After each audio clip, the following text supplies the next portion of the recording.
नमस्कार, स्वागत है आपका एबीपी गंगा में। मैं अवधेश, आप देख रहे हैं हमारा खास कार्यक्रम विश्लेषण, जहां होता है हर खबर का सटीक विश्लेषण। आज बात मैनपुरी से निकले अखिलेश यादव के उस संदेश की, जिसके बाद साफ हो गया है कि नेताजी भले ही अब समाजवादियों के साथ नहीं, लेकिन मैनपुरी के महासमर में समाजवादी पार्टी का प्रचार अभियान नेताजी के नाम पर ही आगे बढ़ेगा, क्योंकि समाजवादियों के सामने नेताजी मुलायम सिंह यादव की विरासत को बचाने की चुनौती है।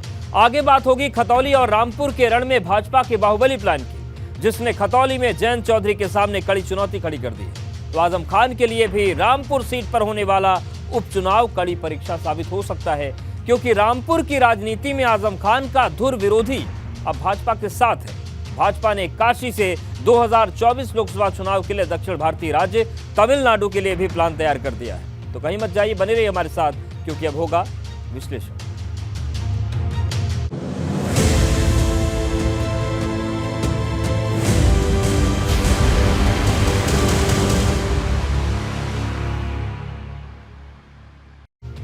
मैनपुरी से मुलायम सिंह यादव का रिश्ता बेहद खास रहा है। अब रिश्ते की इसी मजबूत डोर को साध रहे हैं राजनीति के चुनावी अखाड़े में अपने हर एक कार्यक्रम और हर संबोधन में अखिलेश यादव। मैनपुरी से मुलायम सिंह यादव के रिश्ते का वो जिक्र कर रहे हैं। मुलायम सिंह यादव की शख्सियत और उनके जीवन में मैनपुरी की अहमियत को बता रहे हैं। दूसरे लफ्जों में कहें तो अखिलेश यादव ही नहीं, पूरी समाजवादी पार्टी को यकीन हो चला है कि अगर मैनपुरी में समाजवाद की सत्ता को बरकरार रखना है तो उसका रास्ता नेताजी से होकर ही गुजरता है। समाजवादी पार्टी जानती है कि नेताजी भले इस दुनिया में नहीं है, लेकिन उनकी शख्सियत इतनी बड़ी है कि मैनपुरी में समाजवादी की नैया उनके नाम पर ही पार हो सकती है।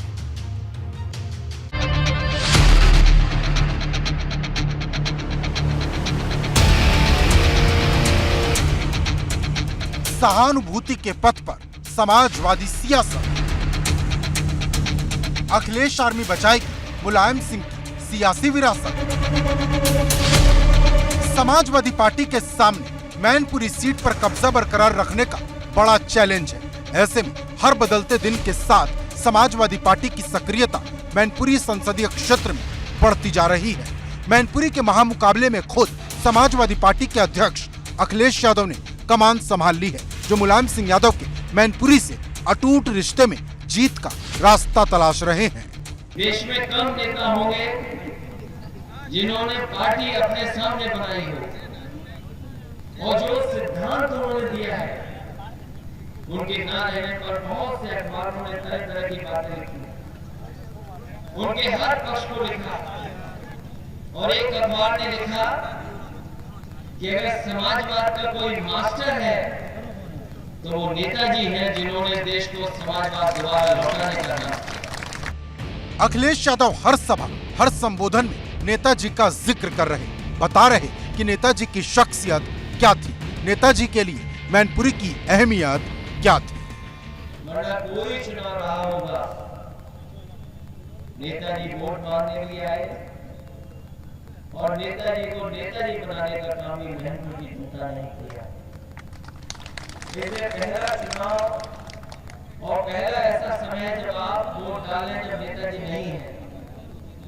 इसलिए मैं आप सबसे अपील कर रहा हूं कि सभी लोग मिलकर के इस बार जब वोट डालें तो एक एक वोट समाजवादी पार्टी के चुनावी साइकिल पर डालने का काम करें। मैनपुरी के महासमर में समाजवादी पार्टी की कोशिश है कि किसी भी सूरत में वोट बंटने नहीं चाहिए। सभी बूथ पर 2019 लोकसभा चुनाव से ज्यादा वोट पड़ने चाहिए और समाजवादी पार्टी जानती है कि ये तभी मुमकिन है जब मैनपुरी की जनता नेताजी के नाम पर एकजुट नजर आए।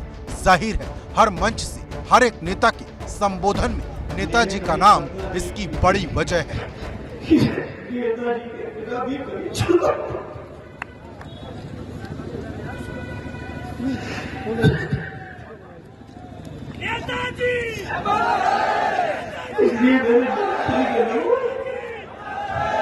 जिन लोगों ने नेताजी के बाद के चुनाव को चुनौती देने की कोशिश की है, अपने वोट के माध्यम से इतना भरपूर जवाब दे देना, मुंहतोड़ जवाब दे देना कि कभी भी ये लोग नेताजी के नाम का ढोंग न कर पाए। ये मेरी आप सबसे अपील है, प्रार्थना है।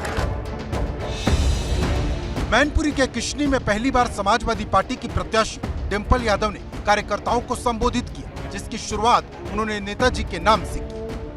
ये चुनाव जो होने जा रहा है, ये मेरा चुनाव नहीं है, ये समाजवादी पार्टी का चुनाव है। हर एक कार्यकर्ता समाजवादी पार्टी का जो आज यहाँ उपस्थित है, मैनपुरी नेताजी की कर्मभूमि रही है। नेताजी ऐसे कर्मयोगी थे जो सदैव हम सभी के हृदय में हमेशा रहेंगे। नेताजी का मैनपुरी से भावात्मक रिश्ता रहा है और मैं आज आपको भरोसा दिलाती हूँ, ये रिश्ता आगे बढ़ाने का काम मैं करूंगी और साथ में आपके अकेले भैया भी करेंगे।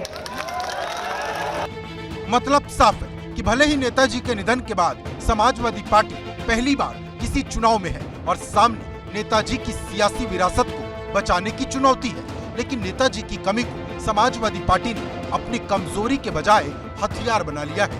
वो हथियार जो मैनपुरी के दंगल में समाजवादी पार्टी के पक्ष में माहौल बना सकता है। हर गांव में हर बूथ पे वोट है। आपकी ये ताकत है कि अपने बूथ पे 20 वोट, 30 वोट, 50 वोट पिछली बार पड़े थे उससे ज्यादा डलवा सकते हैं। लोगों को जो रह गए उनके वोट डलवा सकते हैं। और आप जानते हैं कि 20 वोट का हर बूथ पर बढ़ जाना क्या असर करेगा। ये कोशिश कीजिए कि जो आपके लोग बाहर हैं उन सबको बुला लें। और दूसरे कुछ लोगों की ये धारणा होती है कि ये लोग हमें वोट देते नहीं, सारे लोग आपको वोट देना चाहते हैं। मतदाताओं को अपनी आप अगड़े पिछड़े दलित इसमें बांटने की कोशिश न करें। साफ है कि आजमगढ़ और रामपुर लोकसभा उपचुनाव में हार के बाद समाजवादी पार्टी पहले से ज्यादा सतर्क है और यही वजह भी कि समाजवादी पार्टी मैनपुरी में जातिगत समीकरणों को साधने की कोशिश कर रही है, साथ ही उस वर्ग को भी अपने साथ लाने की कोशिश कर रही जो आमतौर पर समाजवादी पार्टी का वोट बैंक नहीं माना जाता। समाजवादी पार्टी की कोशिश मैनपुरी के महासमर में दलित वर्ग को साथ लाने की है और ऐसा समीकरण बनाने की है जो समाजवादी पार्टी की रिकॉर्ड जीत का रास्ता तैयार कर सके। हालांकि समाजवादी पार्टी की इन कोशिशों पर मैनपुरी में कमल खिलाने का सपना संजोए भारतीय जनता पार्टी अलग ही परिभाषा गढ़ रही। प्रदेश के डिप्टी सीएम केशव प्रसाद मौर्य ने ट्वीट किया। उन्होंने लिखा, मैनपुरी में सपा का किला ढह रहा है। सपा मुखिया अखिलेश यादव जी सहित सपा को मतदान के पहले चुनाव में सुनिश्चित पराजय का एहसास हो गया है। भारत का चरित्र है, राष्ट्रीय चरित्र है। भगवान राम को यदि पृथक कर लिया जाए तो भारत की संस्कृति खत्म हो जाती है। इसको न तो कोई हिंदुस्तान का आदमी बर्दाश्त करेगा और न मैनपुरी की जनता बर्दाश्त करेगी और इसका जवाब भी इस चुनाव में लोग इन्हें देने का काम करेंगे। आप भी जानते हो, हम भी जानते हैं, पूरे आम जनता जानती हो, आम मतदाता जानता है कि समाजवादी पार्टी का बूथ मैनेजमेंट क्या होता है। उनका बूथ मैनेजमेंट का मतलब डंपिंग संपिंग गुंडई के आधार पर बूथों पे कब्जा करके लूटना। जयवीर सिंह जी से इन बातों को छोड़ो, हमें इस चुनाव को कहीं किसी के जवाब में नहीं ले जाना चाहते। ये चुनाव क्या होता है क्या नहीं होता है, जयवीर सिंह भी समाजवादी पार्टी में ही रह के गए, जयवीर सिंह भी बसपा में रह के गए, जयवीर सिंह आज भाजपा में भी हैं, कांग्रेस में भी रह चुके हैं। वो सारे टेस्ट चेंज करते हैं उस समय पे, तो इसलिए ऐसे लोगों से कांग्रेस में रहे, सपा में रहे, बसपा में रहे, भाजपा में हैं, तो क्या उनकी बात करनी। मैनपुरी संसदीय सीट से समाजवादी पार्टी और मुलायम सिंह यादव का रिश्ता बेहद पुराना है। 1996 में पहली बार जीत के बाद इस सीट पर कभी भी समाजवादी पार्टी की साइकिल की रफ्तार धीमी नहीं पड़ी, तो भाजपा का कमल खिलाने का सपना आज तक पूरा नहीं हुआ। ऐसे में भाजपा उपचुनाव को मौके की तरह देख रही, तो समाजवादी पार्टी नेताजी के नाम और उनकी विचारधारा को जीत का रास्ता मानकर चुनाव के मैदान में है। Bureau report, ABP Ganga.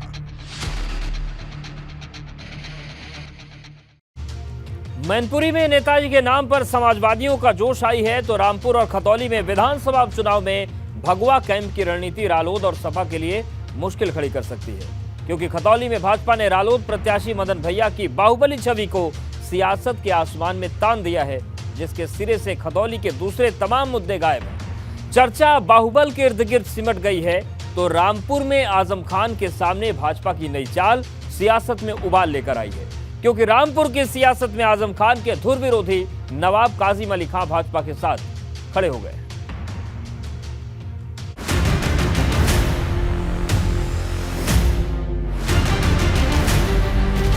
Khatauli की बाहुबली जंग, भाजपा रालोद में आर पार, मतदाता किसके संग। रामपुर की बिसात पर भाजपा के साथ नवाब, आजम के गढ़ में टूटेगा किसका ख्वाब। रामपुर के राजनीतिक रास्तों से खतौली के चुनावी खेल के मैदान तक सियासत की बिसात बिछी है, जिसकी सतह से उभरती तस्वीर हर दिन एक नया समीकरण गढ़ रही।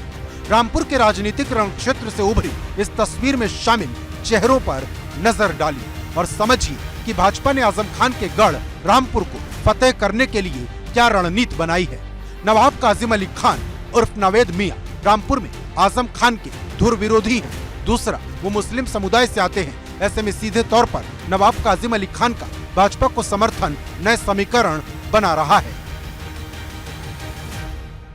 पूर्व मंत्री नवाब काजिम अली खान उर्फ नवेद मियां ने आज ऐलान किया कि उनके समर्थक इस बार भारतीय जनता पार्टी को वोट करेंगे। ऐसे में रामपुर के चुनावी माहौल में समीकरण बदल जाएंगे, क्योंकि आजम खान और नवाब परिवार के बीच हमेशा वर्चस्व की लड़ाई रही है और इस बार भारतीय जनता पार्टी के साथ में नवाब परिवार आकर खड़ा हो गया है। अब देखना ये होगा कि भारतीय जनता पार्टी को नवाब परिवार के समर्थन से कितनी मजबूती मिलती है। यहाँ ध्यान रखने वाली बात यह है कि नवेद मियां ने लोकसभा उपचुनाव में भी भाजपा का समर्थन किया था और लोकसभा उपचुनाव में भी भाजपा जीत दर्ज करने में सफल रही थी। इस बार फर्क सिर्फ इतना है कि तब नवाब काजिम अली खान और नवेद मियां ने खुद समर्थन की घोषणा की थी और इस बार भाजपा प्रत्याशी आकाश सक्सेना ने दूर महल जाकर नवेद मियां से समर्थन मांगा। दरअसल रामपुर विधानसभा क्षेत्र की गिनती मुस्लिम बहुल क्षेत्र में होती है, तो वहीं आजम खान की गिनती समाजवादी पार्टी के सबसे बड़े मुस्लिम नेता के तौर पर, जो कि रामपुर विधानसभा क्षेत्र से 1996 से लगातार जीत का अध्याय लिखते आए हैं। ऐसे में भाजपा की रणनीति अल्पसंख्यक वोटों को अपने पाले में लाने की है, जिसके संकेत भाजपा ने रामपुर में अल्पसंख्यक लाभार्थी सम्मेलन शुरू करके दे दिए थे और अब नवेद मियां का साथ लेकर भाजपा ने साफ कर दिया कि वो रामपुर उपचुनाव में कोई कसर बाकी नहीं छोड़ना चाहती। के सब लोगों को ये समर्थन उनका करना चाहिए, सही फैसला लेना चाहिए। आज फिर जिस परेशानी में, उपचुनाव की परेशानी में हम लोग सब फंस गए, वो आज़म की वजह से, तो आज़म या उसके प्रत्याशी को समर्थन देना माने एक मुसीबत और अपने सर पे लेना है और कोई वजह नहीं है कि उनके प्रत्याशी को मैं समर्थन दूं, कोई वजह नहीं है। उसकी छवि खराब है, उसका पॉलिटिकल ग्राफ खराब। रामपुर में भाजपा अल्पसंख्यक समुदाय को साथ लाने की रणनीति पर आगे बढ़ चली है, तो खतौली के चुनावी खेल में रालोद प्रत्याशी मदन भैया की बाहुबली छवि का बड़ा मुद्दा बनता जा रहा। जब कोई बाहुबल के नाम पे लोगों को डरा धमका के वोट लेता था, ये योगी सरकार है। बड़े बड़े बाहुबल बिल में घुस गए बाहुबली, और ये बाहरी प्रत्याशी है और यहाँ की जनता उसे बाहर का रास्ता दिखाएगी। खतौली विधानसभा उपचुनाव में आरएलडी प्रत्याशी मदन भैया के बाहरी और बाहुबली होने को बीजेपी बड़ा मुद्दा बना रही है। बीजेपी को लगता है कि इस मुद्दे को जितना गरमाया जाएगा उतना ही माहौल बीजेपी प्रत्याशी राजकुमारी के पक्ष में नजर आएगा। शायद इसीलिए बीजेपी के जो भी नेता खतौली के रण क्षेत्र में आ रहे हैं, वो बाहुबली और बाहरी मुद्दे को कुछ ज्यादा ही तूल दे रहे हैं। खतौली उपचुनाव में रालोद ने मदन भैया को प्रत्याशी बनाया है, जो कि खतौली विधानसभा क्षेत्र के रहने वाले नहीं है। दूसरा, उनकी छवि बाहुबली की रही है और भाजपा उनकी इसी छवि को भुनाना चाहती है। असर कुछ नहीं पड़ना है, एक तरफा भारतीय जनता पार्टी की विजय हो रही है हर तरीके से। हमारी प्रत्याशी राजकुमारी सैनी जी बहुत भारी मतों से जीतने वाली है। भारी मुद्दा केवल बहकाने के लिए है, जिससे कि जनता समझ चुकी है। इससे कोई फर्क नहीं पड़ेगा, क्योंकि जो है जनता ये देखेगी कि कौन आदमी किसका जो है कौन विकास कर सकता है क्षेत्र का, कौन आपकी बात जो है वहां रख सकता है। इस बात का कोई फर्क नहीं पड़ेगा। और रही दूसरी बात बाहरी, अगर हेमा मालिनी मुंबई से आके मथुरा चुनाव लड़ सकती है और हमारे माननीय योगी मोदी जी वो गुजरात से आकर यहाँ पे बनारस में चुनाव लड़ सकते हैं, तो क्या नोएडा से आके मदन भैया खतौली में चुनाव नहीं लड़ सकते? कवाल कांड में दोषी ठहराए गए भाजपा नेता विक्रम सैनी की सदस्यता रद्द होने से उपचुनाव हो रहा। ऐसे में सबसे बड़ी चुनौती भाजपा के सामने है, जिसके लिए भाजपा हर संभव प्रयास कर रही। उधर भाजपा की ओर से लगाए जा रहे आरोपों पर रालोद भगवा ब्रिगेड में हार के डर की सियासी परिभाषा गढ़ रही है। जनता तो तैयार बैठी है, और नतीजे तो पहले भी इनके खिलाफ ही थे, लेकिन जिस तरह इन्होंने अपनी सत्ता का और का जो इस्तेमाल किया है, जो दुरुपयोग किया, मशीन का दुरुपयोग किया है, नतीजे तो वो उसके थे। खतौली में भाजपा और रालोद में सीधी जंग है। अलबत्ता दोनों ओर से दावों की शक्ल में बयानों के तीर चलाए जा रहे। धरातल पर रैलियों का रेला है और नेताओं का मेला है। भाजपा की ओर से जितिन प्रसाद समेत योगी सरकार के कई मंत्री खतौली का दौरा कर चुके हैं, तो जयंत चौधरी ने सुपर 21 वाला प्लान तैयार किया है। दरअसल जयंत 2 दिन में 21 गांवों का दौरा करेंगे। 26 नवंबर को खतौली में बड़ी जनसभा भी करेंगे, जो भाजपा के लिए चुनौती का सबब है। क्या है कि जो इस समय चुनाव का कैंपेन चल रहा है, राष्ट्रीय अध्यक्ष जी हमारे पहुंचेंगे वहां पे, कल पहुंचेंगे। कल वो 11 जनसभाएं करेंगे, 11 मीटिंग करेंगे, 11 गांवों को का कल कैंपेन करेंगे। और परसों मतलब रात्रि विश्राम कल वहीं करेंगे, उसके बाद में परसों 10 गाँव का करेंगे। तो 2 दिन में 21 गाँव वो कैंपेन करेंगे। उसके बाद 26 तारीख को फिर एक बड़ी जनसभा करेंगे।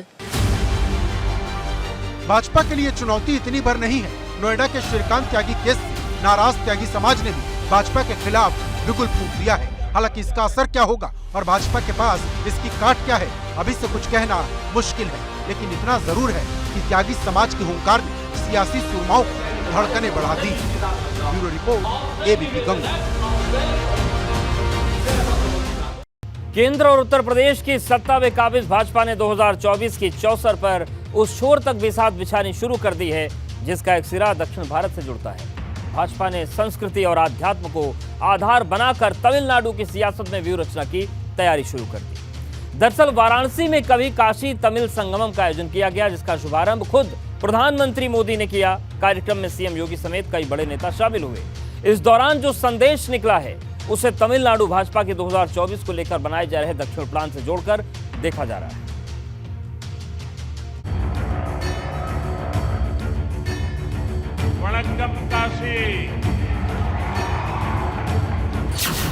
संस्कृति और आध्यात्म को डोर से साधेगी सियासत।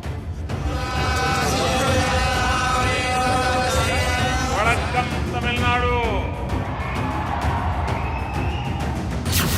दक्षिण को उत्तर से जोड़ेगी साझा विरासत।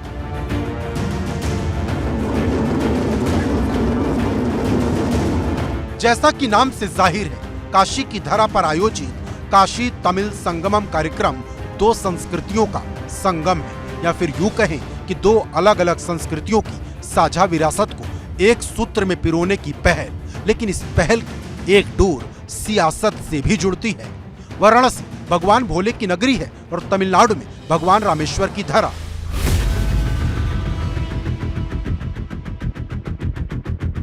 भगवान आदि विश्वेश्वर की धरती स्वयं में काशी है, तो तमिलनाडु का कांचीपुरम सप्तपुरियों में से एक। और आध्यात्म की इसी डोर को आधार बनाकर काशी संगमम के जरिए 2 संस्कृतियों के आपसी जुड़ाव का एक नया अध्याय लिखने की कोशिश की गई, जिसे प्रधानमंत्री मोदी ने कुछ इस तरह परिभाषित किया।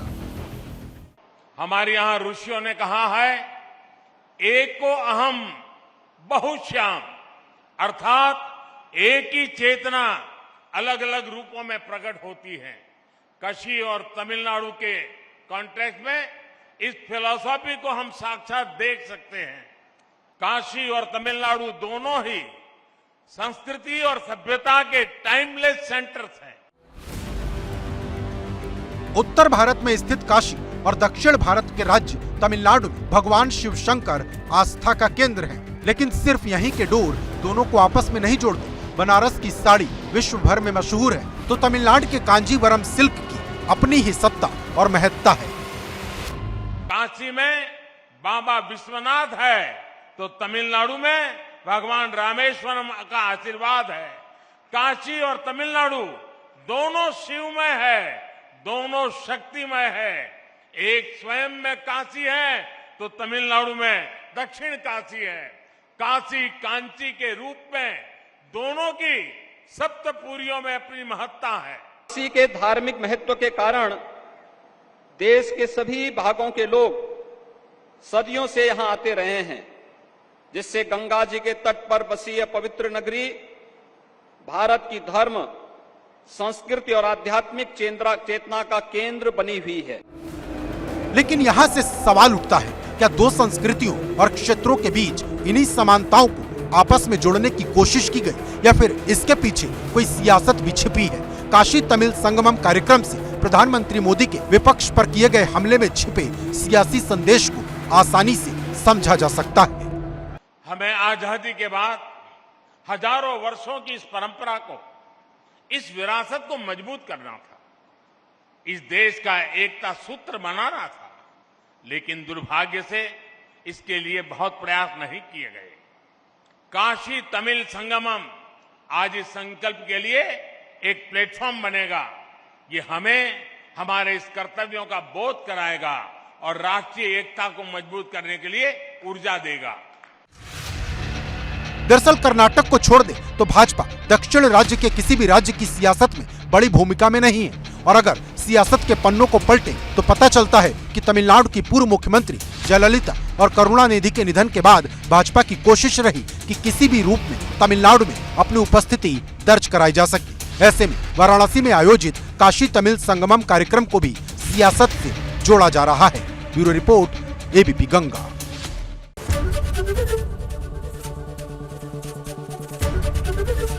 एबीपी गंगा, खबर आपकी, जुबान आपकी।